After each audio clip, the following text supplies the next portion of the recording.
दक्ष police news, पहिले खाकी मग बाकी।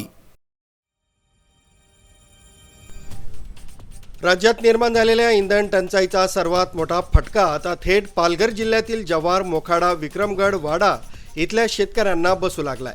शेतीवर अवलंबून असलेली ट्रॅक्टर, क्रेशर, पंपसेट, जनरेटर यासारखी यंत्रणा डिझेल अभावी बंद पडू लागली आहेत। त्यामुळे शेतकऱ्यांची अत्यावश्यक शेती कामं अडकली आहेत। ग्रामीण भागात अनेक ठिकाणी पेट्रोल पंपांवर डिझेलसाठी मोठ्या रांगा लागत आहेत। काही ठिकाणी तर तासनतास थांबूनही शेतकऱ्यांना डिझेल मिळत नसल्याची परिस्थिती आहे। परिणामी नांगरणी, पिकांची मळणी, पाणी पुरवठा आणि इतर शेतीची कामं अर्धवट राहू लागली आहेत। डिझेल नसल्यानं शेती यंत्रणा बंद पडत असून शेतकरी अक्षरशः हवालदिल झाले। राज्यात अनेक भागात इंधनासाठी लांबच लांब रांगा लागल्याचे चित्र दिसतंय। काही ठिकाणी 2 किलोमीटरपर्यंत वाहनांच्या रांगा लागल्याच्या घटना समोर आल्या आहेत। तर पंपांवरून इंधन न मिळाल्यामुळे वाद आणि गोंधळही निर्माण झाल्याचे प्रकार घडले। घेतला एकदम चुकीचा आहे। आमचा व्यवसाय हा डिझेलवर चालणारे आहेत वस्तू, ज्या पोकलँड, जेसीबी, आणि ते जर आम्हाला जर मिळत नसेल तर आम्ही व्यवसाय करायचा कसा?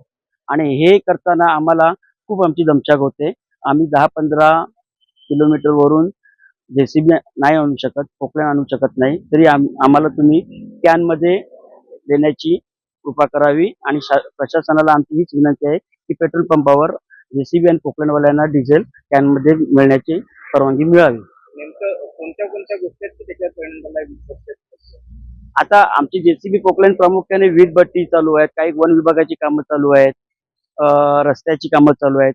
त्याच्यामुळे आम्हाला खूप त्रास सहन करायला लागतो की एवढ्या लांब आम्ही डिझेल नाही नेऊ शकत, एवढ्या लांबून आम्ही डिझेल जेसीबी, पोकलँड नाही आणू शकत। त्याच्यासाठी आम्हाला कॅनमध्ये डिझेल देऊन आम्ही ते जेसीबी, पोकलँडला आम्ही पोहोचून आमची कामं आम्ही व्यवस्थित पार पडू शकतो। पेरणीपूर्व तयारी, मळणी आणि सिंचनासाठी डिझेल अत्यंत महत्त्वाचं असतं।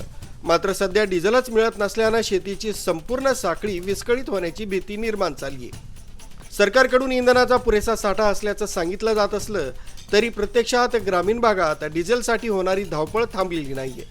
त्यामुळे इंधनाचा प्रश्न सुटणार कधी असा संतप्त सवाल आता शेतकरी विचारू लागलेत। गरज आहे ती तातडीने इंधन वितरण सुरळीत करण्याची, अन्यथा डिझेल टंचाईचं संकट वाढत गेलं तर त्याचा मोठा फटका आदिवासी म्हणून ओळखला जाणाऱ्या पालघर जिल्ह्यातील शेती उत्पादनावर आणि थेट शेतकऱ्यांच्या अर्थकारणावर बसणार हे निश्चित मानलं जात आहे। न्यूज ब्युरो, दक्ष पोलीस न्यूज।